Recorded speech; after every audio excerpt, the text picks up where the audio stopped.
Hola chicos, la clase de hoy es de insuficiencia renal, particularmente insuficiencia renal aguda y insuficiencia renal crónica la vamos a dar en la próxima semana. En términos generales podemos decir que una insuficiencia renal se produce cuando los riñones dejan de cumplir normalmente con sus funciones, que son la de filtración de la sangre, la de homeostasis de los líquidos, de los electrolitos, del estado ácido-base.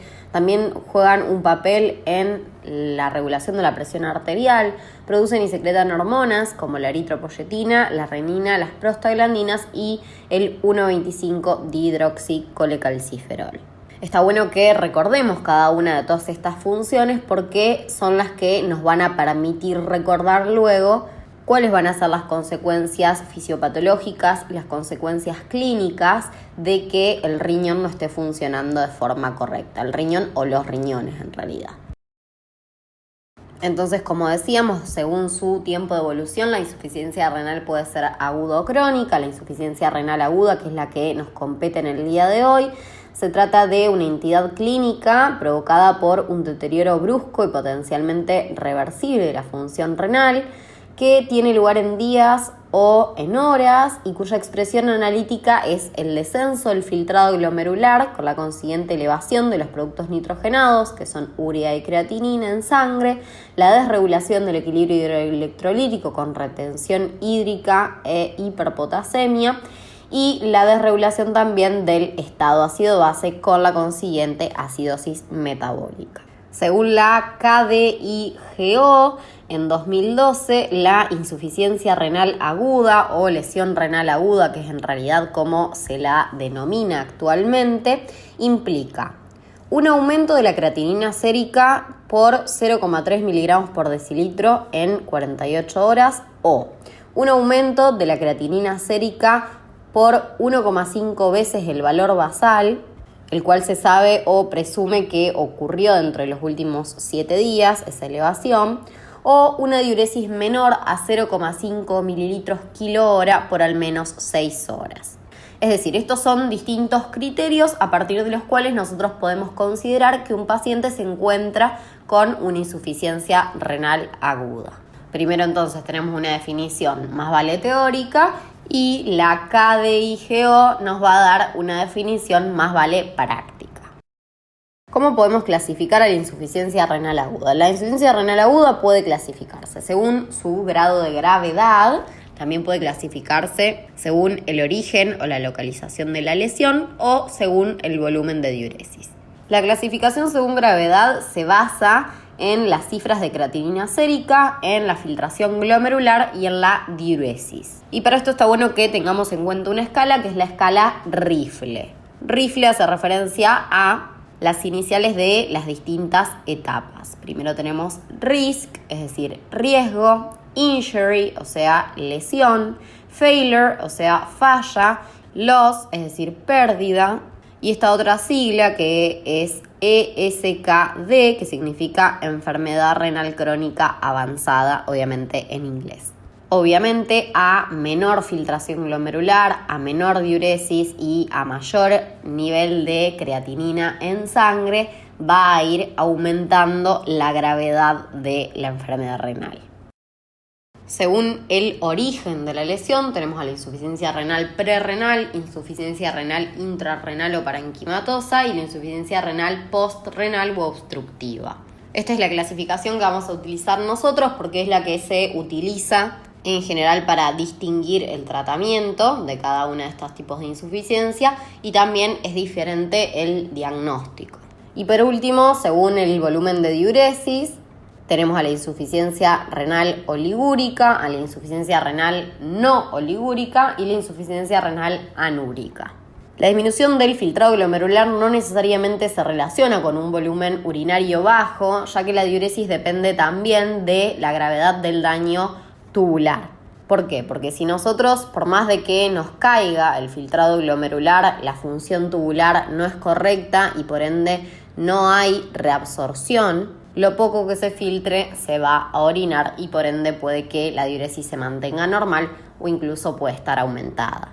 En el caso de la insuficiencia renal aguda oligúrica es lo más frecuente, existe una diuresis menor a 400 mililitros por día, en la que es no oligúrica, que se da hasta en un 40% de los casos, cuando el origen está a nivel del parénquima, en general cuando hablamos de lo que es la nefritis tubulointersticial y se asocia a un mejor pronóstico. Y luego tenemos a la anúrica, en la cual la diuresis es menor a 100 mililitros por día y debe hacernos pensar en una obstrucción completa bilateral o unilateral en monorrenos, así como también el tromboembolismo renal bilateral, la disección de la arteria renal bilateral, la glomerulonefritis rápidamente progresiva. ¿Por qué el tromboembolismo y la disección arterial bilateral nos daría una anúrica? Porque se bloquearía por completo la filtración glomerular al suspenderse todo tipo de perfusión renal. Como les dije entonces, nosotros vamos a utilizar la clasificación según el lugar de origen de la lesión. Entonces primero arrancamos con lo que es la insuficiencia renal aguda prerrenal. Esta es aquella que es provocada por una disminución repentina del flujo sanguíneo renal que supera los mecanismos de autorregulación, generando finalmente una caída del filtrado glomerular.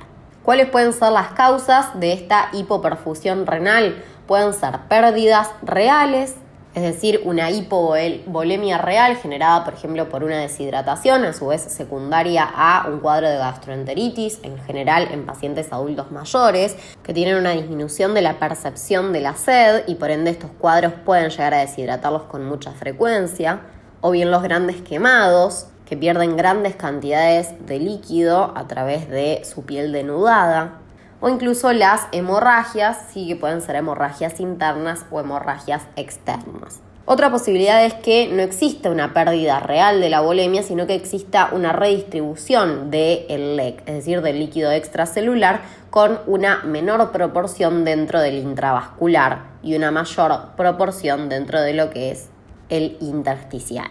Esto puede ser causado, por ejemplo, en hepatopatías, síndrome nefrótico y malnutrición, en cuyos casos se genera una hipoalbuminemia, en el caso de la hepatopatía porque hay una disminución de la producción de albúmina, en el caso del síndrome nefrótico porque hay una pérdida de esta albúmina en la orina, y en el caso de la malnutrición porque hay una menor ingestión de proteínas. Esta hipoalbuminemia va a generar una disminución de la presión oncótica a nivel del plasma y una mayor filtración del líquido hacia el espacio extravascular. Otra posibilidad es la vasodilatación sistémica grave que se produce en los shock distributivos, generalmente el shock séptico, pero también en el anafiláctico o en el neurogénico, casos en los que la sangre se queda estancada a nivel capilar, sin intercambio de gases, y también la generación de terceros espacios, como en el caso de la pancreatitis aguda.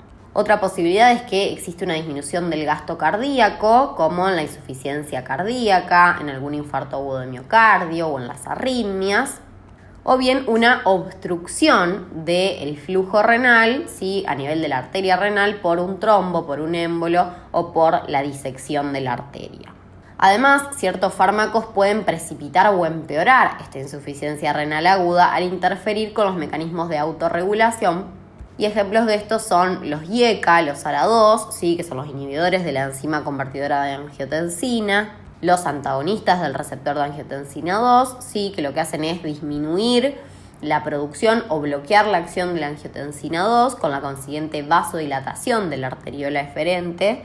También los AINES, ¿sí?, los antiinflamatorios no esteroideos, al disminuir la producción de prostaglandinas con la consiguiente vasoconstricción renal y disminución del flujo renal. Entonces, en pacientes que se encuentran con estos cuadros agudos, ¿sí?, por ejemplo, un paciente anciano que está con una gastroenteritis aguda y que como consecuencia de esa gastroenteritis tiene una deshidratación y a partir de ahí hizo una insuficiencia renal aguda, no es recomendable que siga tomando algún antiinflamatorio no esteroideo porque esto puede llegar a precipitar o empeorar esta insuficiencia renal aguda. Lo mismo con estos fármacos que actúan sobre el sistema renina-angiotensina-aldosterona. Bueno, y en estas imágenes tratamos de representar lo que es la fisiopatología. Ante una disminución de la perfusión renal va a disminuir obviamente el filtrado glomerular. Por ende, la mácula densa va a censar que existe una disminución de la carga filtrada de sodio, lo que activa al eje renina-angiotensina-aldosterona. ¿Por qué? Porque al disminuir el filtrado glomerular, obviamente también disminuye el filtrado de sodio. El aumento de la angiotensina 2 va a provocar una vasoconstricción de la arteriola eferente, con lo cual va a aumentar el filtrado glomerular.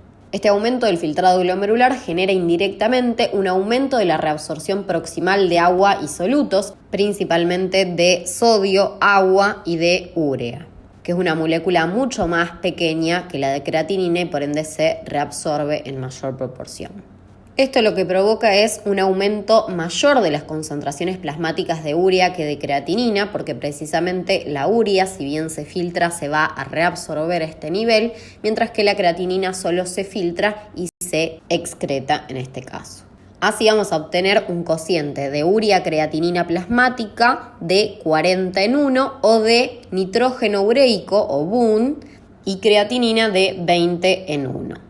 Siempre más o menos el nitrógeno ureico representa la mitad de la concentración de urea que tengamos en sangre. Cualquiera de los dos valores son los que ustedes van a poder encontrar. Por otro lado, el aumento de la concentración de aldosterona va a generar un aumento de la reabsorción de agua y sodio a nivel de los canales epiteliales de sodio del túbulo colector.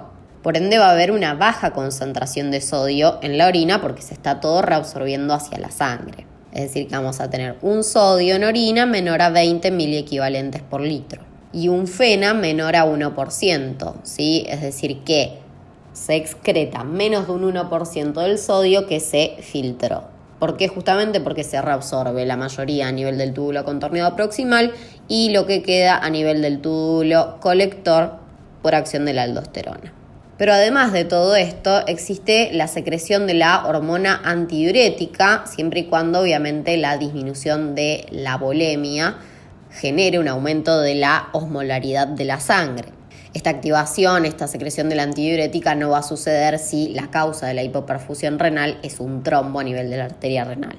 Pero bueno, lo que sucede al secretarse esta hormona es que aumenta la reabsorción de agua libre a nivel del túbulo colector, con lo cual disminuye la diuresis y por ende va a generar que la orina que se elimine sea una orina más concentrada, es decir, una orina con una osmolaridad mayor a la del plasma, que es una osmolaridad de aproximadamente más de 500 miliosmoles por kilogramo. No vamos a encontrar alteraciones morfológicas a nivel renal y clínicamente se va a manifestar por medio de la enfermedad que desencadenó a la insuficiencia renal aguda. Por ejemplo, como les decía, el caso de un anciano que tiene diarrea y vómitos o una persona que está teniendo una hemorragia, sumado en algunas ocasiones con disminución de la diuresis y con otros signos de hipovolemia, como por ejemplo una taquicardia, una taquipnea, palidez, piel fría, disminución del nivel de conciencia. Para el diagnóstico vamos a tener en cuenta la clínica y va a ser fundamental el laboratorio, tanto en sangre como en orina. En sangre vamos a encontrar la elevación de la urea, del nitrógeno ureico y de la creatinina. Acá en realidad generalmente se utiliza la urea y la creatinina, que van a tener una relación mayor a 40.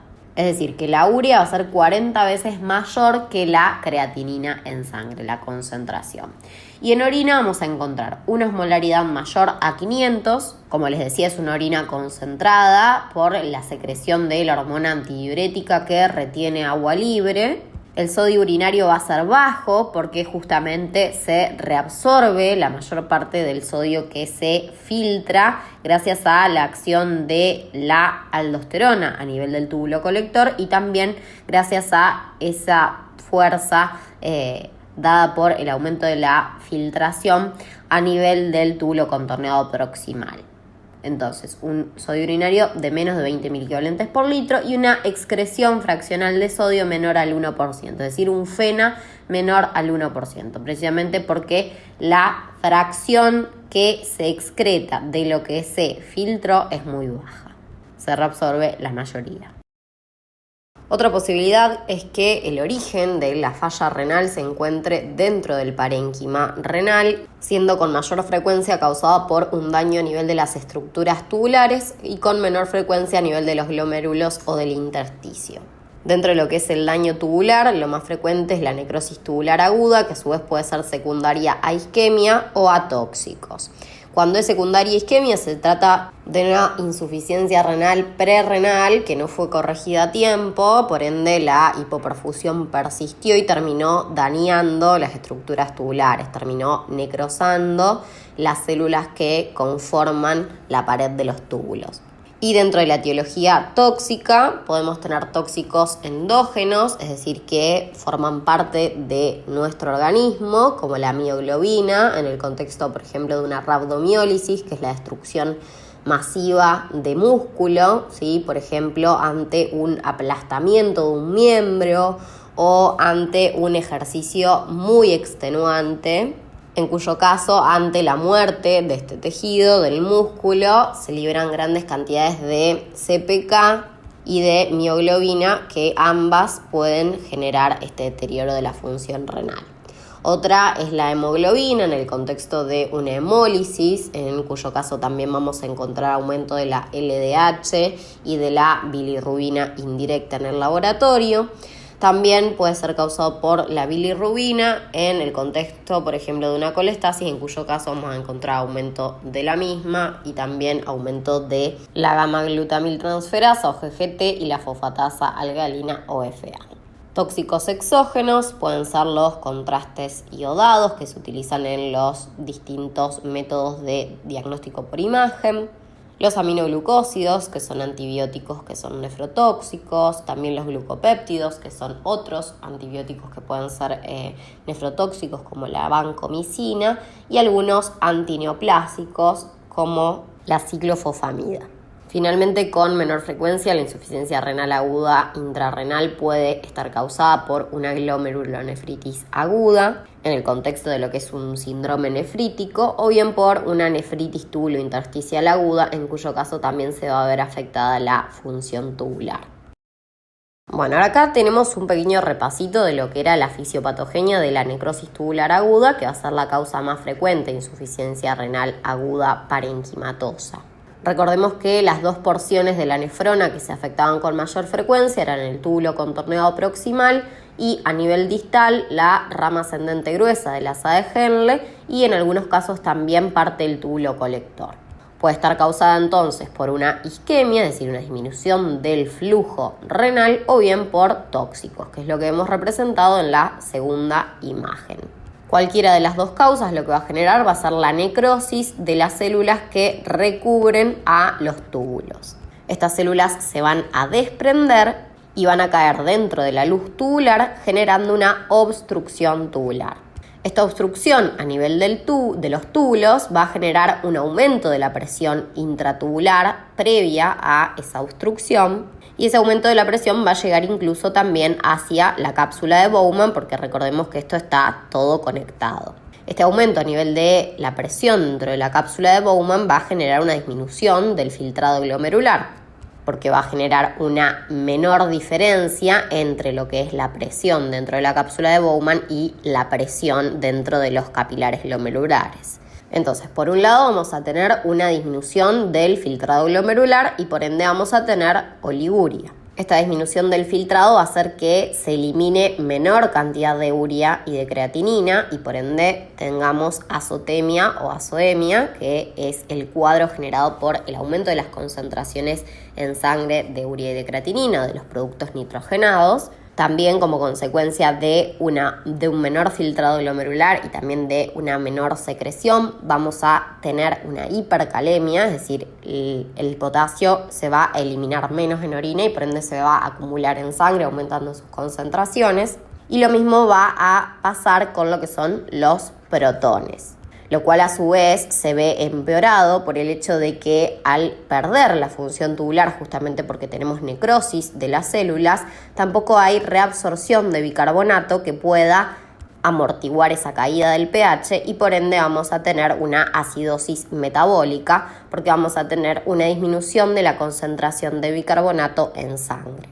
Finalmente también estas células necrosadas de la pared de los túbulos que caen hacia la luz y que obstruyen a los túbulos también pueden aparecer en orina en forma de cilindros de células epiteliales que toman precisamente la forma del túbulo.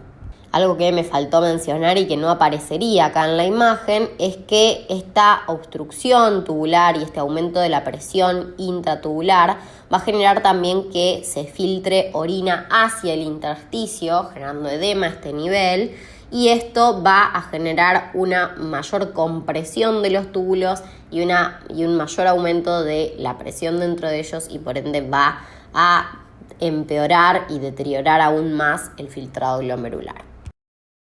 Por otro lado, teníamos a la glomerulonefritis aguda como otra causa de insuficiencia renal parenquimatosa. En este caso, recordemos que existe a nivel de distintas partes del glomérulo, dependiendo de la glomerulopatía que estemos hablando, un depósito de inmunocomplejos circulantes o formados in situ, o de inmunoglobulinas, o de proteínas del complemento, que van a inducir en el sitio en donde se depositan inflamación y proliferación del componente, ¿sí? Por ejemplo, si se depositan en el mesangio, generarán proliferación de las células mesangiales. Esta inflamación y esta proliferación celular va a generar compresión de ese glomérulo y va a generar que empiece a caer o a disminuir el filtrado glomerular.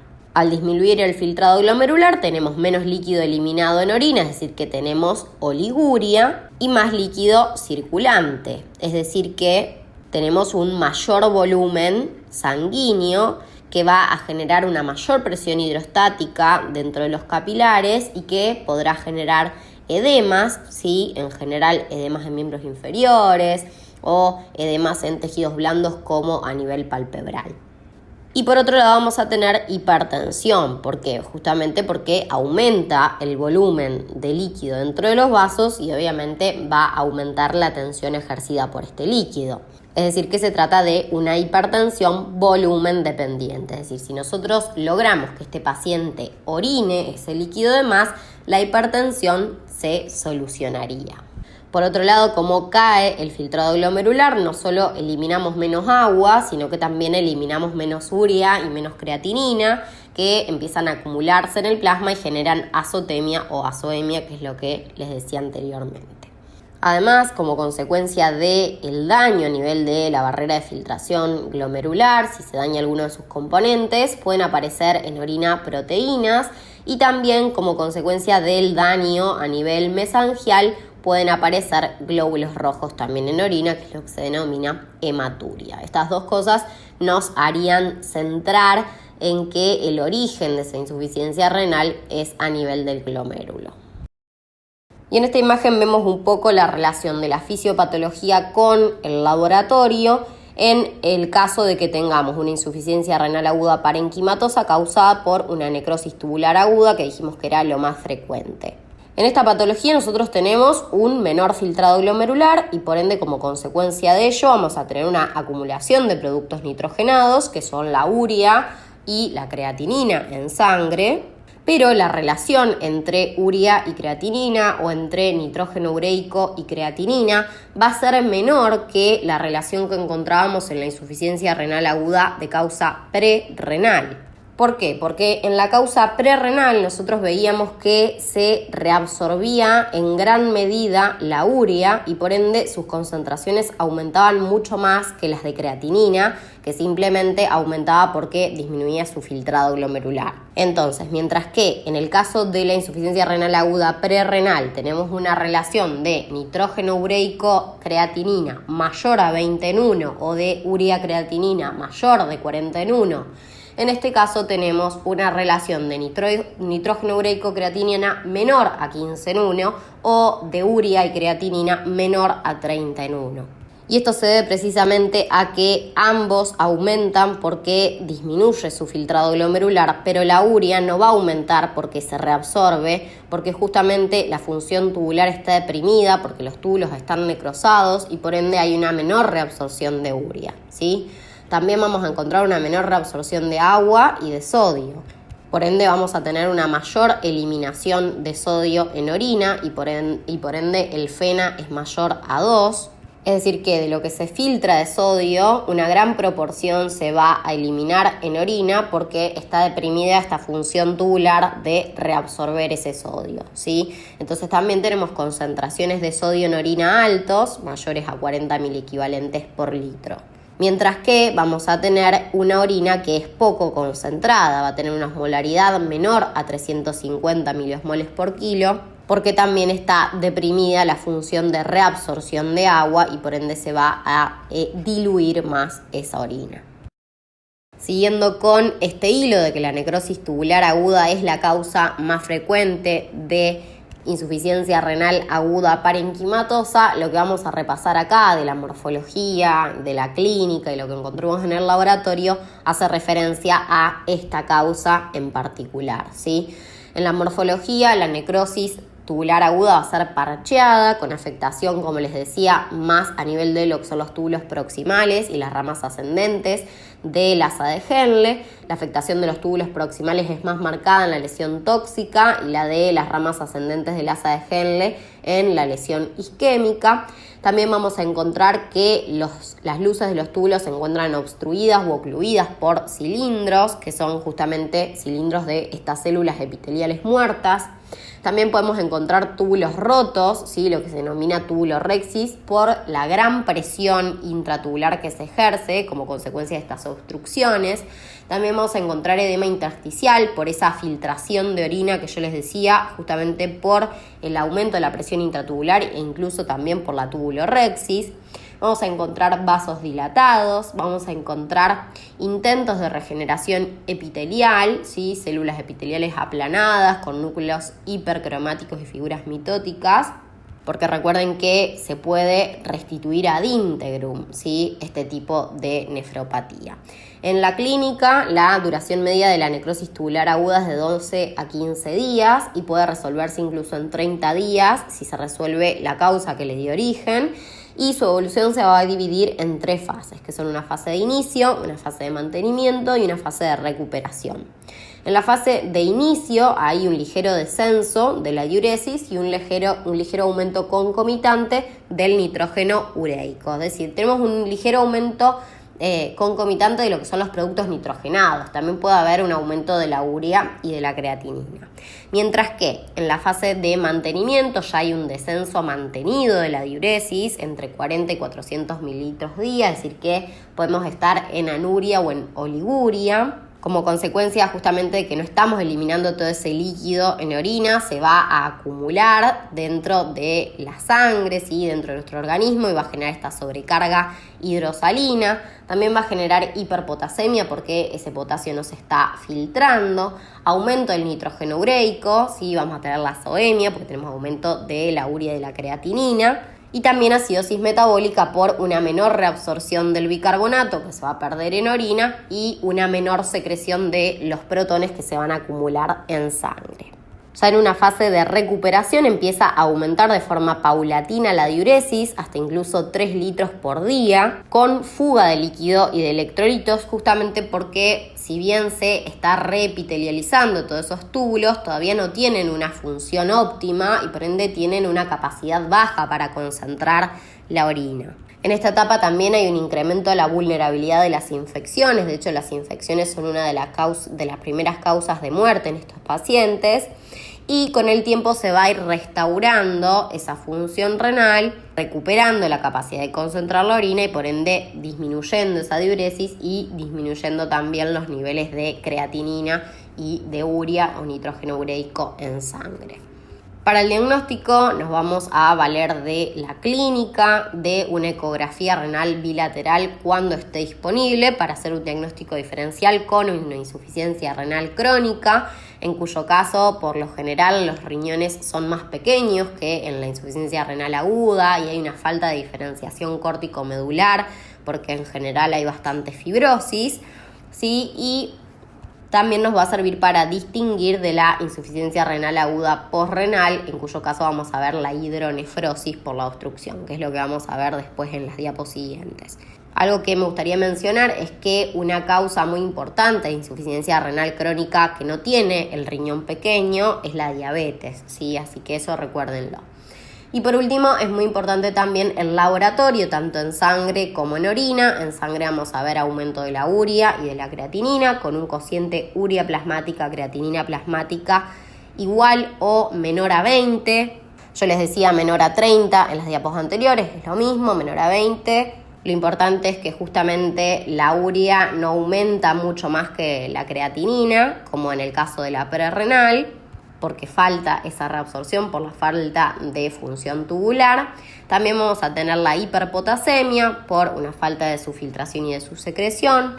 Vamos a tener acidosis metabólica por falta de reabsorción de bicarbonato y acumulación de protones. Y a nivel de la orina vamos a encontrar una mayor eliminación de sodio, ¿sí? Con un FeNA mayor a 1 o mayor al 2%, que quiere decir que una buena proporción de ese sodio que se filtra se elimina porque hay una falta de la función tubular que lo reabsorbe y por ende vamos a encontrar también concentraciones de sodio mayores a 50 miliequivalentes por litro y también vamos a encontrar que la osmolaridad es baja, menor a 300 miliosmoles por litro, porque hay una falta de reabsorción de agua que se va a perder y que por ende va a terminar diluyendo la orina.